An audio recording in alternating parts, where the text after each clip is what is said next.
wetu mstaafu, watu wa dini, mimi nilikuwa ni mmoja wao, niligonga ofisi yako.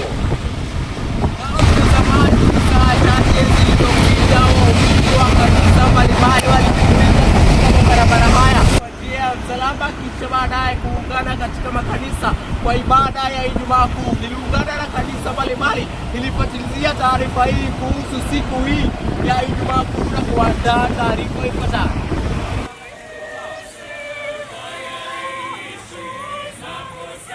Waumini wa makanisa mbalimbali nchini waliungana barabarani na kushiriki katika matembezi ya njia ya msalaba kwa nyimbo za Kikristo na masomo ya Biblia kama ishara ya kukumbuka kusulubiwa kwa Yesu Kristo msalabani.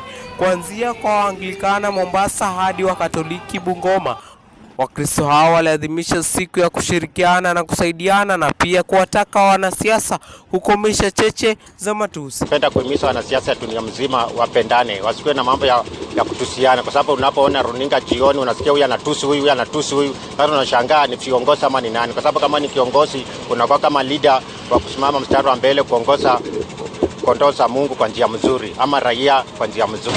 Kwa upande mwingine, waumini wa kanisa Katoliki Mombasa nao waliungana katika msafara wa njia ya msalaba kisha kuungana katika ibada ya Ijumaa ya Pasaka iliyoongozwa na Askofu Martin Kivuva.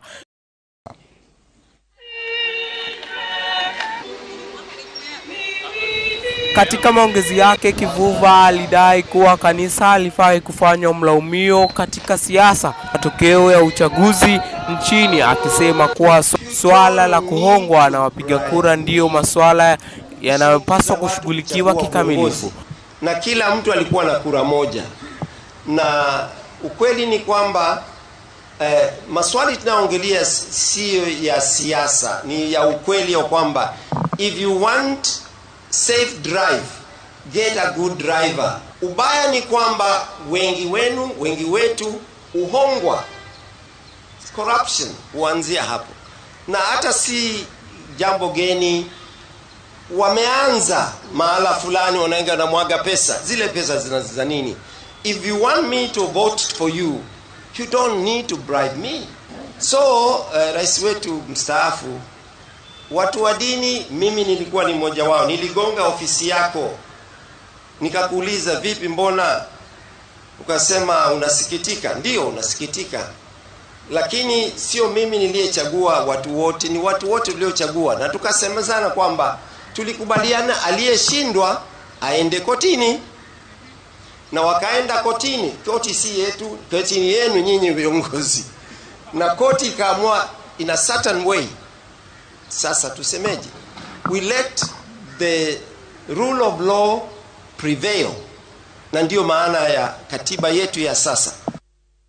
Alidai kuwa kanisa inapaswa kuwa mstari wa mbele kukemea mauaji ya kiolela na hali ya uongozi usiofaa nchini. Tunapozungumzia na ulimwengu mzima kwa ujumla, mambo hayaendi kama tunavyoita kawaida.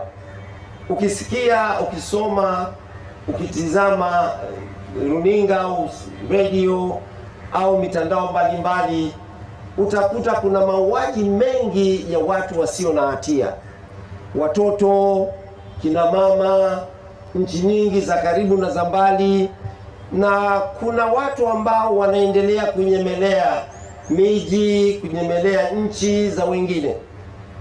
Kanisa wakati kama huu tunajitambulisha na watu kama hao na kukemea vita ambavyo havifai, kukemea hali ya uongozi ambao haufai, na kukemea watu ambao wanatumia silaha kuangamiza maisha ya watu, wengi wao hawana hatia. Kwamba sala yetu ni sala ya kuandamana na wanaochoka, Makanisa mengine pia hayakuachwa nyuma, kwani nao pia waliadhimisha siku hii kwa njia yao ya kipekee. Adrian Olang, Juhudi TV kutoka kaunti ya Mombasa.